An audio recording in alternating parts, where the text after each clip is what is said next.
Significance of parrot ಅಂತ ಶುಭ ಅವರು ಕೇಳಿದ್ದಾರೆ. ನಿನ್ನೆ ಕೂಡ ಅದನ್ನ ಕೇಳಿದ್ರು ಪ್ರಶ್ನೆಯಲ್ಲಿ. ಆ ಪ್ರಶ್ನೆಗೆ ನಿನ್ನೆ ಉತ್ತರ ಕೊಟ್ಟಿದ್ದೀನಿ. ದಯವಿಟ್ಟು ನಿನ್ನೆಯ ಪ್ರಶ್ನೋತ್ತರವನ್ನ ಗಮನಿಸಿ. ಶುಕ ಅಥವಾ ಆ ಗಿಣಿ ಅನ್ನುವಂಥದ್ದು ಋಷಿ ಪರಂಪರೆಯನ್ನ ಸೂಚಿಸುತ್ತೆ. ಹೇಗೆ ಆ, ಈ ಗಿಣಿ ಏನನ್ನ ಹೇಳ್ಕೊಟ್ಟು ಅದನ್ನ ಹಾಗೇ ಹೇಳುತ್ತೋ ಹಾಗೆ ಋಷಿ ಪರಂಪರೆ, ಕರ್ಣ ಪರಂಪರೆ, ಈ ವೇದ ಪರಂಪರೆ ಯಾವುದಿದೆಯೋ ಹಾಗೆಯೇ ನಡ್ಕೊಂಡು ಬಂದಿದೆ. ಅದಕ್ಕೆ ಒಂದು ಸಿಂಬಾಲಿಸಮ್ ಆಗಿ ಅಲ್ಲಿ ಪ್ಯಾರೆಟ್ ಇದೆ ಅನ್ನುವಂಥದ್ದನ್ನ ತಿಳ್ಕೋಬಹುದು.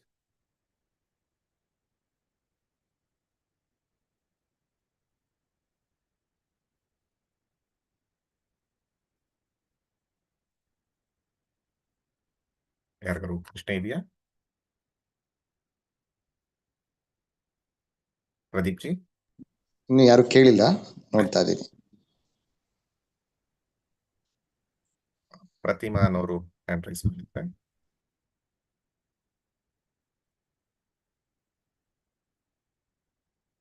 ಪ್ರತಿಮಾ ಅವರು ಅನ್ಮ್ಯೂಟ್ ಮಾಡ್ಕೋಬಹುದು. ನಮಸ್ತೆ ಪ್ರಮೋದ್ ಜಿ. ನಮಸ್ಕಾರಮ್ಮ. ಸಾಧನೆ ಮಾಡುವಾಗ ಮನೆಯಲ್ಲಿ ಒಬ್ರು ಫುಲ್ ಇದನ್ನೇ ಮಾಡ್ತಾ ಇರ್ತಾರೆ, ಸಾಧನೆ, ನಿತ್ಯ ನೈಮಿತ್ತಿಕ ಕರ್ಮ ಎಲ್ಲ. ಉಳ್ದವ್ರು ಸುಮ್ನೆ ನೋಡ್ತಾ ಇರ್ತಾರೆ, ಅದೇನು ಇಲ್ದಿದ್ರೆ ಅವ್ರಿಗೇನ್ ಎಫೆಕ್ಟ್ ಇಲ್ಲ ಅಲ್ವಾ? ಅದು ಅವ್ರವ್ರ ಉದ್ಧಾರ ಅವರೇ ಮಾಡ್ಕೊಳ್ಬೇಕು. ಖಂಡಿತ ಖಂಡಿತ ಅಲ್ವಾ? ಖಂಡಿತ ಹೇಳ್ತೀನಿ. ತುಂಬಾ ಒಳ್ಳೆ ಪ್ರಶ್ನೆ. ಮನೆಯಲ್ಲಿ, ಕುಟುಂಬದಲ್ಲಿ ಒಂದಷ್ಟು ಪೂಜೆ ಪುನಸ್ಕಾರಗಳು, ನಿತ್ಯ ನೈಮಿತ್ತಿಕ ಕರ್ಮಗಳು ಒಬ್ರು ಮಾಡ್ತಾ ಇರ್ತಾರೆ, ಮನೆಯವರೆಲ್ಲ ಸುಮ್ಮನೆ ಇರ್ತಾರೆ. ಅದಕ್ಕೆ ಬೇರೆಯವ್ರಿಗೆ ಭಾಗ ಸಿಗತ್ತಾ ಅಂತ. ಇಲ್ಲಿ ಯಾವ ಕರ್ಮ ಅನ್ನುವಂಥದ್ದು ಮುಖ್ಯ ಬರುತ್ತೆ. ವೈದಿಕ ಕರ್ಮಗಳಲ್ಲಿ ಈಗ ಹಲವಾರು ಸರಿ ನಾವು ನೋಡಿದಾಗ ಸಹಧರ್ಮಚಾರಿಣಿ ಅಂತಾನೆ ಬರುವಂಥದ್ದು. ಗಂಡ ಮಾಡುವಂತಹ ಕರ್ಮದಲ್ಲಿ ಅವನೇ ಹೆಚ್ಚು ಮಾಡ್ತಾ ಇರಬಹುದು. ಹೆಂಡತಿ ಅದಕ್ಕೆ ನೈವೇದ್ಯವೇ ಆಗ್ಲಿ ಅಥವಾ ಇಂಥದ್ದು, ಈಗ ಉದಾಹರಣೆಗೆ ಈಗ ಪಿತೃಪಕ್ಷ ಆಗಿರೋದ್ರಿಂದ ಈ ಪಿತೃಪಕ್ಷದಲ್ಲಿ ಮಾಡುವಂತಹ ಕರ್ಮದನ್ನ ಹೆಚ್ಚು ಗಂಡಸು ಮಾಡ್ತಾ ಇರ್ತಾರೆ. ಆದ್ರೆ ಅದಕ್ಕೆ ಸಪೋರ್ಟಿವ್ ಆಗಿ ನೈವೇದ್ಯವೋ ಇಂಥದನ್ನ ಹೆಂಡತಿ ಮಾಡ್ತಿರ್ತಾರೆ. ಹಾಗಂತ ಗಂಡಸಿಗೆ ಮಾತ್ರ ಪುಣ್ಯ ಬರುತ್ತೆ, ಇವ್ರು ಬರಲ್ಲ ಅಂತ ಅಲ್ಲ. 50% ಕಮ್ಸ್. ಶಾಸ್ತ್ರ ಎಷ್ಟರ ಮಟ್ಟಿಗೆ ಹೇಳುತ್ತೆ ಬರುತ್ತೆ. ಈ ರೀತಿಯ ವೈದಿಕ ಕರ್ಮಗಳಿಗೆ 50% ಹೆಂಡತಿ ಗಂಡಂಗೆ ಈ ತರದಿದೆ. ಇವತ್ತಿನ ದೃಷ್ಟಿಯಿಂದ ಮಾಡಿದಾಗ ಯಾವುದು ಕೌಟುಂಬಿಕ ಸುವ್ಯವಸ್ಥೆಗೆ ಕರ್ಮವನ್ನ ಮಾಡ್ತೀವೋ, ಕೌಟುಂಬಿಕ ಸಂಕಲ್ಪವನ್ನ ಇಟ್ಕೊಂಡು ಮಾಡ್ತೀವೋ, ಅದಕ್ಕೆ ಫಲ ಅವ್ರಿಗೆ ಸಿಗಬಹುದು. ಪುಣ್ಯ ಸಿಗತ್ತೆ ಅಂತ ನಾನು ಹೇಳಲ್ಲ, ಫಲ ಸಿಗಬಹುದು. ಉದಾಹರಣೆಗೆ ನನ್ನ ಮಗನ ಆರೋಗ್ಯ ಚೆನ್ನಾಗಾಗ್ಲಿ ಅಂತ ನಾನು ಪ್ರಾರ್ಥನೆ ಮಾಡ್ತೀನಿ, ಆರೋಗ್ಯ ಅಲ್ಲ ಬರಬಹುದು, ಆರೋಗ್ಯ ಅವನಿಗೆ ಸಿಕ್ಕಿದೆ, ಆದ್ರೆ ಪುಣ್ಯ ಅವನಿಗೆ ಬರಲ್ಲ. ಸೆಕೆಂಡ್, ಇನ್ನು ನಾವಿವಾಗ ನೋಡ್ತಾ ಇರೋದು ಕರ್ಮಸು ಆತ್ಮ ಉಚಿತೇಶು ಅಂತ ಅಂದಾಗ ಮುಖ್ಯವಾಗಿ ನಿತ್ಯ ನೈಮಿತ್ತಿಕ ಕರ್ಮಗಳು ಅಂದಾಗ ಯಾವುದೇ ಸ್ವಾರ್ಥವಿಲ್ಲದೆ ಮಾಡುವಂಥದ್ದು. ಅಂಥದ್ರಲ್ಲಿ ಯಾರಿಗೆ ಅಂದಾಗ ನನಗೆ ಮಾತ್ರ ಸಿಗುವಂಥದ್ದು. ಈ ಯಾವುದು ಈಗ ಉದಾಹರಣೆಗೆ ನಿತ್ಯ ಪೂಜೆಗಳಿರಬಹುದು, ಇಂಥದ್ದು ಏನ್ ಮಾಡ್ತೀವೋ ಅದು ನಮಗೆ ಮಾತ್ರ ಬರುತ್ತೆ ಹೊರತು ಬೇರೆಯವ್ರಿಗೆ ಹೋಗಲ್ಲ. ಇದು ಹೇಗೆ ಅಂದ್ರೆ ನಾನು ಊಟ ಮಾಡಿದ್ರೆ ಬೇರೆಯವ್ರ ಹೊಟ್ಟೆ ತುಂಬೋದಿಲ್ಲ ಅನ್ನೋ ಹಾಗೆ ಆ ರೀತಿಯಲ್ಲಿ ನಾನು ಮಾಡಿದ್ದು ನನಗೆ ಆಧ್ಯಾತ್ಮಿಕ ಉನ್ನತಿ, ಚಿತ್ತಶುದ್ಧಿ ಅವ್ರು ಮಾಡಿದಂತ ಸಾಧನೆ ಅವ್ರಿಗೇನೆ. ಬೇರೆಯವ್ರಿಗೆ ಚಿತ್ತಶುದ್ಧಿ ನಾವು ತರಿಸ್ಕೊಡಕ್ಕಾಗಲ್ಲ. ಬೇರೆಯವ್ರಿಗೆ ಫಲವನ್ನ ಕಳಿಸ್ಬೋದು, ಚಿತ್ತಶುದ್ಧಿ ಏನಾಗಲ್ಲ. ಭೌತಿಕ ಫಲವನ್ನ, ಮೆಟೀರಿಯಲಿಸ್ಟಿಕ್ ಫ್ರೂಟ್ಸ್ ಅಥವಾ ರಿಸಲ್ಟ್ಸ್ ನ ಬರಬಹುದು, ಆದ್ರೆ spiritual benefits not at all. Spiritual benefit ತಮಗೆ ತಾವೇ ಮಾಡ್ಕೋಬೇಕು. ಸೊ ಆ ದೃಷ್ಟಿಯಿಂದ ನಮ್ಮ ಒಂದು ಕರ್ಮ ಯಾವ ದೃಷ್ಟಿಯಿಂದ ಇರಬೇಕು, ಅವ್ರಿಗೆ ಒಳ್ಳೇದಾಗ್ಲಿ, ಅವ್ರಿಗೆ ಏನ್ ಬೇಕೋ ಸಿಕ್ಲಿ, ಆದ್ರೆ ಅವರು ನನ್ನವರು ಅನ್ನುವಂತಹ ಭಾವದಲ್ಲಿ ಅವ್ರಿಗಷ್ಟೇ ಮಾಡ್ತಾ ಇದ್ದೇನೆ, ಜಗತ್ತಿಗೆ ಮಾಡ್ತಿದ್ದೇನೆ, ಜಗತ್ ಪ್ರಾರ್ಥನೆ ಮಾಡ್ತೀನಿ ಅಂತ ಯೋಚನೆ ಮಾಡುವಂಥದ್ದು ಮುಖ್ಯ. ಆಧ್ಯಾತ್ಮಿಕ ಉನ್ನತಿಗೆ ನಮ್ಮ ಪ್ರಾರ್ಥನೆ ಅಷ್ಟೇ. ನಮಸ್ತೆ ಪ್ರಮೋದ್ ಜಿ. ಯೂಟ್ಯೂಬ್ ನಲ್ಲಿ 2 ಪ್ರಶ್ನೆಗಳಿದೆ.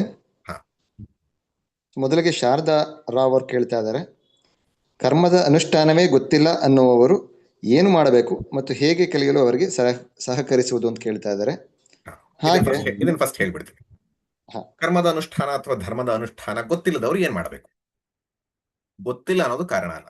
ನಿಮ್ಗೆ ಹೇಳ್ತೀನಿ. ಉದಾಹರಣೆಗೆ ಯಾವುದೋ ಒಬ್ಬ ಚಿಕ್ಕ ಹುಡುಗ ಹೆಲ್ಮೆಟ್ ಹಾಕೊಳ್ಳದಲೆ ಟ್ರಿಪಲ್ಸ್ ಗಾಡಿಯಲ್ಲಿ ಹೋಗಿ ಈ ಟ್ರಾಫಿಕ್ ನ ಮೀರಿಸಿ ಅಲ್ಲಿ ಮುಂದೆ ಇರುವಂತಹ ಪೊಲೀಸ್ಗೆ ಸಿಕ್ಕಾಕೊಂಡ. ಪೊಲೀಸ್ ಅವ್ರು ನಿಲ್ಸಿದ್ರು, ಅವನು ನಿಲ್ಸಿದ ಮೇಲೆ ಕೇಳಿದ್ರು, ಏನಪ್ಪ ಏನೋ ಡಾಕ್ಯುಮೆಂಟ್ಸ್ ತೆಗಿ, ನಿನ್ ವಯಸ್ಸು ಎಲ್ಲ ಕೇಳೋದು, ತಪ್ಪು ಗೊತ್ತಾಯ್ತು. ಕೇಳಿದ್ರು, ಯಾಕೆ ಹಿಂಗ್ ತಪ್ಪು ಮಾಡಿದೆ, ಫೈನ್ ಕಟ್ಟುಂದ್ರು. ಸರ್ ಗೊತ್ತಿರ್ಲಿಲ್ಲ ಸರ್, ನನಗೆ ದಯವಿಟ್ಟು ಗೊತ್ತಿರ್ಲಿಲ್ಲ ಸರ್. ಬಿಡ್ತಾರೋ? ಅಪ್ಪಿತಪ್ಪಿ ಬಿಟ್ರೆ ತಪ್ಪು. ಯಾರೋ ಒಬ್ಬ ಹೊಡೆದು ಅವನ್ನ ಕಳ್ತನ ಮಾಡ್ದ, ಕಳ್ತನ ತಪ್ಪು ಗೊತ್ತೇ ಇರಲಿಲ್ಲ ಸರ್, ಬಿಡ್ತಾರ? ಬಿಡಲ್ಲ. ಹಾಗಾಗಿ ಕೆಲವು ಸಾಮಾನ್ಯವಾಗಿ ಇರುವಂತಹ ಮೌಲ್ಯಗಳು ಎಲ್ಲರಿಗೂ ಗೊತ್ತಿರುತ್ತೆ, ಯಾವುದು ಒಳ್ಳೇದು ಯಾವ್ದು ಕೆಟ್ಟದು. ನನಗೆ ಯಾವುದು ಮಾಡಬಾರ್ದು ಬೇರೆಯವರು, ಅದನ್ನ ನಾನು ಬೇರೆಯವ್ರಿಗೆ ಮಾಡಬಾರ್ದು. ಇದು ಬೇಸಿಕ್ ವ್ಯಾಲ್ಯೂ ಸಿಸ್ಟಮ್ಸ್, ಅದು ಎಲ್ಲರಿಗೂ ಗೊತ್ತಿರುತ್ತೆ. ಆದ್ರೆ ಈ ಕರ್ಮದ ವಿಷಯದಲ್ಲಿ ಬಂದಾಗ ಗೊತ್ತಿಲ್ಲದೆ ಇರುವಂತಹ ಸಾಧ್ಯತೆಗಳಿರುತ್ತೆ.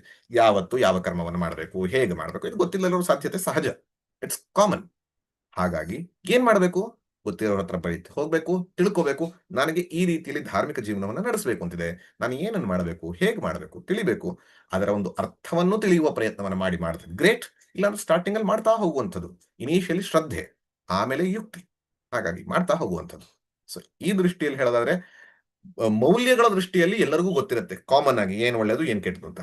ಕರ್ಮದ ದೃಷ್ಟಿಯಲ್ಲಿ, ಧರ್ಮದ ದೃಷ್ಟಿಯಲ್ಲಿ ಬಂದಾಗ ತಿಳಿದು ಮಾಡುವಂಥದ್ದು ಮುಖ್ಯ. ಗೊತ್ತಿಲ್ಲ ಅನ್ನುವಂಥದ್ದು cannot be an option two excuse. ಪುಣ್ಯ ಬೇಕು ಅಂದ್ರೆ, ನಿಮಗೆ ಪುಣ್ಯ ಬೇಕು ಅಂದ್ರೆ ಮಾಡಿ, ಇಲ್ಲಾಂದ್ರೆ ಮಾಡಿಲ್ಲ ಅಂದ್ರೆ ಏನಿಲ್ಲ, ಪುಣ್ಯ ಸಿಗೋದಿಲ್ಲ. ಸೊ ಹಾಗಾಗಿ ತಿಳ್ಕೊಂಡು ಮಾಡುವಂಥದ್ದು ಮುಖ್ಯ ಅಂತ. ಪ್ರದೀಪ್. ಹಾಗೆ ಇದಕ್ಕೆ ಸಂಬಂಧಿಸಿದಂತೆ ಉಷಾ ಅವರು ಕೂಡ ಕೇಳ್ತಾ ಇದ್ದಾರೆ, ನಾನು ಒಬ್ಬರು ಪೇಷಂಟನ್ನು ನೋಡ್ಕೊತಾ ಇದ್ದೀನಿ.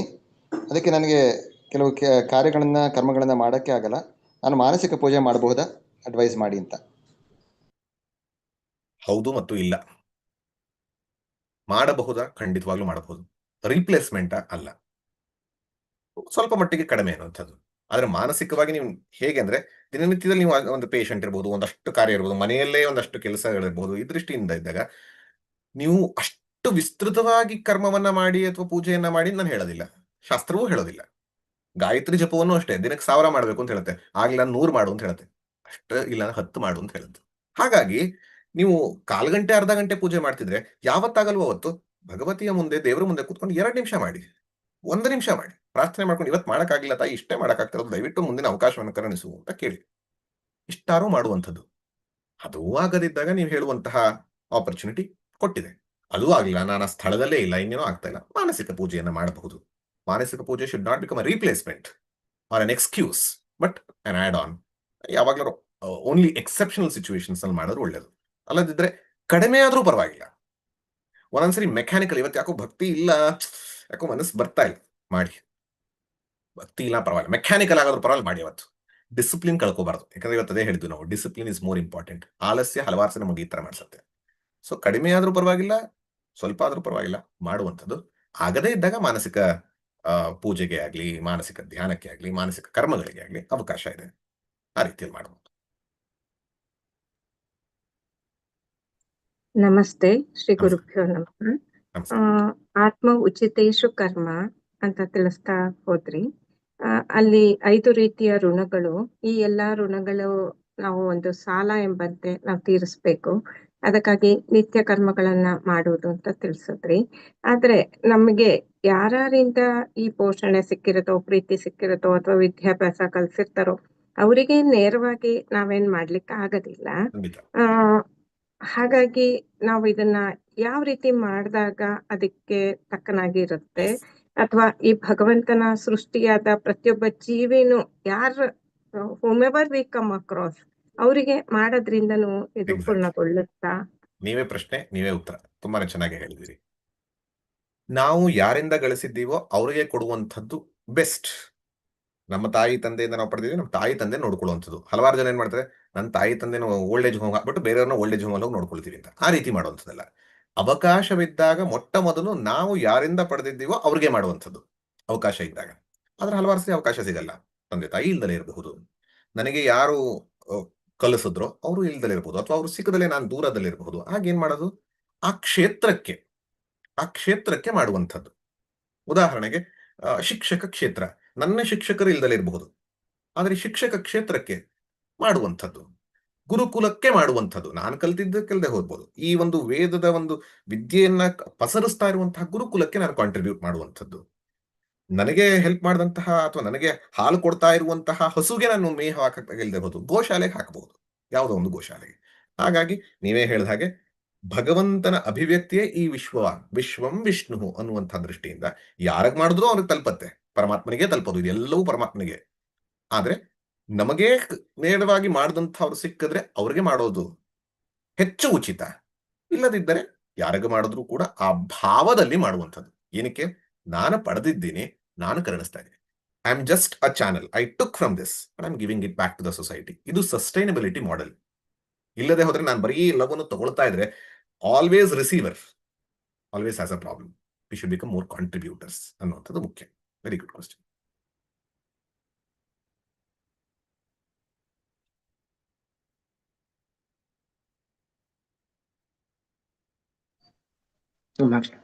ನಮಸ್ಕಾರ.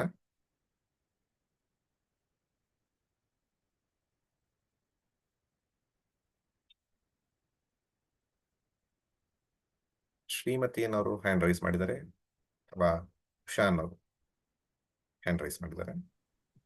ಅದೇ ಆರವೈಶ ಕನಕ ಪರಮೇಶ್ವರ ಕೈಯಲ್ಲೂ ಶುಕ ಇರುತ್ತೆ. ಹೌದು. ಹಾ ಹಾ ಮತ್ತೆ ಇನ್ನೊಂದು ಅಂಡಾಳತ್ವ ಈ ತರ ಹಲವಾರು ಜನರಲ್ಲಿ ಇರುತ್ತೆ ಆ ವಿಚಾರ ಹಾಗೇನೆ. ಹೌದು.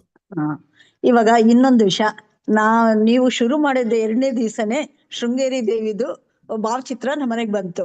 ನಂಗೆ ತುಂಬಾ ಸಂತೋಷ ಆಯ್ತು ಅದು. ನನ್ ಮಗಳು ಹಿಂದಿನ ವಾರ ಶೃಂಗೇರಿಗೆ ಹೋಗಿದ್ಲು, ಅವಳು ತಂದಿದ್ದಾಳೆ. ಬುಧವಾರ 2ನೇ ದಿವ್ಸ ನಮ್ದಲ್ವಾ, ಆವತ್ತು ನನ್ ಮಗ ಹೋಗಿದ್ರೆ ಕಳಿಸಿದ್. ನಂಗಂದು ತುಂಬಾ ಖುಷಿ ಆಗಿದೆ. ಭಗವದ್ಗೀತೆಯಲ್ಲಿ ಇಟ್ಕೊಂಡು ದಿನ ನಾನು ನೋಡ್ತಾ ಇದ್ದೀನಿ. ತುಂಬಾ ಸಂತೋಷ ಆಯ್ತು ಸರ್. ನಮಸ್ಕಾರ. ತುಂಬಾ ಚೆನ್ನಾಗಿ ಬರ್ತಾ ಇದೆ. ಇವತ್ತಂತೂ ತುಂಬಾ ಚೆನ್ನಾಗಿತ್ತು. ಯಾವ ಉಷಾ ಅವರು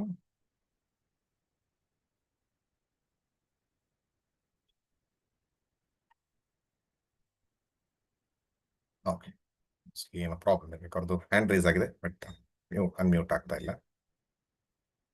ಓಕೆ, ಪ್ರದೀಪ್ ಜಿ ಯಾವ್ದಾದ್ರು ಇದ್ರೆ ತಗೋಣ, ಇಲ್ಲಾಂದ್ರೆ ವಿ ಕ್ಯಾನ್ ಕ್ಲೋಸ್.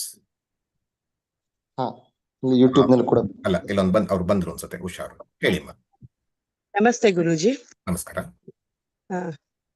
ಪ್ರತಿಯೊಂದು ಪಾಪದ ಫಲ ಪುಣ್ಯದ ಫಲ ಆಯಾ ಜನ್ಮದಲ್ಲೇ ನಾವು ಅನುಭವಿಸ್ತೀವಿ ಅಂತ ಹೇಳ್ತಾರಲ್ವಾ. ಪುನಃ ಏನಾದ್ರು ಒಂದು ಒಳ್ಳೇದಾದಾಗ ಯಾವ ಜನ್ಮದ ಪುಣ್ಯನೋ ಯಾವ ಜನ್ಮದ ಪಾಪನೋ ಅಂತ ಹೇಳ್ತಾರಲ್ವಾ. ಅದು ಯಾವ ತರ ತಗೊಳ್ಬೇಕಂತ ನಂಗೆ ಗೊತ್ತಾಗ್ತಿಲ್ಲ. ಎರಡನೇದು ನೀವು ಹೇಳಿದ್ರೆ ಅದು ಸರಿ ಇತ್ತು. ಪ್ರತಿಯೊಂದು ಪುಣ್ಯವೂ ಪ್ರತಿಯೊಂದು ಪಾಪವೂ ನಾವು ಈ ಜನ್ಮದಲ್ಲಿ ಅನುಭವಿಸೋದಕ್ಕೆ ಸಾಧ್ಯವಿಲ್ಲ. ನಿಮ್ಮನ್ನೇ ಕೇಳೋದಾದ್ರೆ, ಉದಾಹರಣೆಗೆ ನೀವು ಯಾಕೆ ಈ ಭಾರತೀಯ ಸಂಸ್ಕೃತಿಯಲ್ಲಿ, ವೈದಿಕ ಸಂಸ್ಕೃತಿಯಲ್ಲಿ ಮಹಿಳೆಯಾಗಿ ಹುಟ್ಟಿದ್ರಿ? ಯಾವುದೋ ಒಂದು ಪುಣ್ಯ ಅಥವಾ ಪಾಪದಿಂದನೇ ಅಲ್ವಾ? ನಿಮ್ಮ ತಂದೆ ತಾಯಿ ಇಂಥವ್ರು ಯಾಕೆ ಸಿಕ್ಕಿದ್ರು? ನಿಮಗೆ ಎಲ್ಲವೂ ಕೂಡ ದೈಹಿಕವಾಗಿ ಮಾನಸಿಕವಾಗಿ ಸರಿ ಇದೆ ಅಂದ್ರೆ ಯಾಕಾಯ್ತು? ಬೇರೆ ಜನ್ಮದ ಪುಣ್ಯವೇ ಬರಬೇಕು. ಹಾಗಾಗಿ ಹಲವಾರು ಸಂಗತಿಗಳು ಪೂರ್ವಜನ್ಮ ಪುಣ್ಯ ಪಾಪಗಳಿಂದ ಬರುತ್ತೆ. ಹಾಗಂತ ಬರೀ ಪೂರ್ವ ಜನ್ಮದೇ ಬರುತ್ತಾ? ಇಲ್ಲ, ಈ ಜನ್ಮದಲ್ಲಿ ಮಾಡಿದ್ದು ಬರುತ್ತೆ. ಉದಾಹರಣೆಗೆ ಸುಮ್ಮನೆ ಉದಾಹರಣೆ ಹೇಳೋದಾದ್ರೆ, ನಾನು ಯಾವುದೋ ಒಂದು ಸಂಕಲ್ಪವನ್ನ ಇಟ್ಕೊಂಡು ನನಗೆ ಒಂದು ಒಳ್ಳೆ ಕೆಲಸ ಸಿಕ್ಕಬೇಕು ಅಂತ ಒಂದು ಹೋಮವನ್ನ ಮಾಡ್ತೀನಿ. ಕೆಲಸ ಸಿಕ್ಬೇಕು ಯಾವಾಗ? ಮುಂದಿನ ಜನ್ಮಕ್ಕೆ ಸಿಕ್ಕಕ್ಕೆ ಏನ್ ಮಾಡ್ತೀನಿ ನಾನು? ಇಲ್ಲ, ಈ ಜನ್ಮಕ್ಕೆ ಸಿಗ್ಬೇಕು. ಹಾಗಾಗಿ ಈ ಜನ್ಮದಲ್ಲೂ ಸಿಗತ್ತೆ. ಈ ಹಲವಾರು ಕರ್ಮಗಳು ಯಾವಾಗ ಸಿಕ್ಕಬೇಕು ಅನ್ನೋದಕ್ಕೂ ಕೂಡ ಇದೆ, ಯಾವಾಗ ಮಾಡಬೇಕು ಅಂತನೂ ಇದೆ. ಅದನ್ನ ಮಾಡಿದಾಗ ಆಗ್ಲೇ ಸಿಗತ್ತೆ. ಇನ್ನೊಂದ್ಸಿ ಅದು ಸಿಕ್ಕಲಿಲ್ಲ ಅಂತ ಭಾವಿಸೋಣ. ಉದಾಹರಣೆಗೆ ನಾನು ಕರ್ಮವನ್ನ ಮಾಡಿದೆ, ಸಿಕ್ಕಲಿಲ್ಲ, ನನ್ನ ಹಲವಾರು ಪೂರ್ವ ಜನ್ಮದ ಪಾಪ ಅದಕ್ಕೆ ಅಡ್ಡವಾಗಿ ಬಂತು. ಈ ಪುಣ್ಯದ ಕರ್ಮವನ್ನ ಮಾಡಿದೆ, ಏನಾಗತ್ತೆ? ವೇಸ್ಟ್ ಆಗತ್ತಾ? ಖಂಡಿತ ಇಲ್ಲ. ಪುಣ್ಯವಾಗಿ ಉಳಿದು ಶೇಖರಣೆ ಆಗತ್ತೆ. ಮುಂದೆ ಯಾವಾಗ್ಲೂ ಮುಂದಿನ ಜನ್ಮದಲ್ವೋ ಮತ್ತೆ ಮುಂದಿನ ಜನ್ಮ ಬರುತ್ತೆ. ಹಾಗಾಗಿ ಒಳ್ಳೆಯದನ್ನ ಮಾಡಿದ್ರೆ ನಹಿ ಕಲ್ಯಾಣ ಕೃತ್ ಕಶ್ಚಿತ್ ದುರ್ಗತಿನ್ ತಾತ ಗಚ್ಚತಿ. ಕೃಷ್ಣ ಗೀತೆಯಲ್ಲಿ ಹೇಳೋದು. ಒಳ್ಳೇದ್ ಮಾಡಿದವನು ಕೆಟ್ಟದಾಗತ್ತೆ ಅನ್ನೋ ಗ್ಯಾರಂಟಿ ಆಗೋದೇ ಇಲ್ಲ. ಕೆಟ್ಟದಾಗತ್ತೆ ಅನ್ನೋಂತಹ ಭಾವನೆಯನ್ನ ಇಟ್ಕೋಬೇಡಿ. ಒಳ್ಳೇದನ್ನ ಮಾಡ್ತಾ ಹೋಗಿ. ಅದು ಈಗ ಆಗಬಹುದು, ಮುಂದೆ ಆಗಬಹುದು. ಹಾಗಾಗಿ just continue doing good things. That's what simple.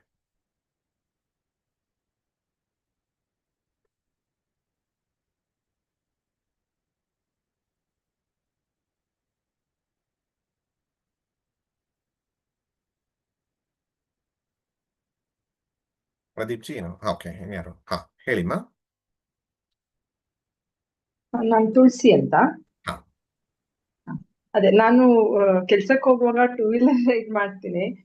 Every day ಹೋಗುವಾಗ್ಲೂ ನಂಗೆ ಏನಾದ್ರೂ ಒಂದ್ ಸ್ತೋತ್ರ ಮಾಡ್ಕೊಂಡೇ ಹೋಗ್ತೀನಿ. ಬಟ್ ಕಾಲಲ್ಲಿ ಚಪ್ಲಿ ಇರುತ್ತೆ. Is it okay?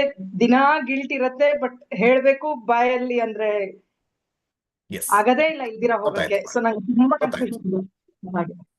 First take out your guilt. ಆ ಪಾಪ ಭಾವನೆಯನ್ನು ಕಿತ್ತು ಹಾಕಿ. ಯಾಕಂದ್ರೆ ನೀವು ಮಾಡ್ತಿರೋದು ಒಳ್ಳೆ ಕರ್ಮ. Don't ever feel.